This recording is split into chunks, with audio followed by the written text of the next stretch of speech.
there, Assalamu alaikum. Welcome back. In this video, I will quickly show you how to add the Yoast SEO plugin to your WordPress website. First of all, log in to your website dashboard. Uh, on the left sidebar, you can see the plugins option and go to plugins and click the add plugin. Then in the search bar, type Yoast SEO.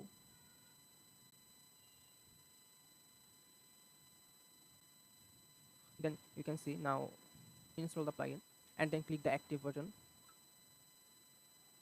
After activation, you will see the Yoast SEO option in your dashboard menu. From here, you can configure the basic SEO setting.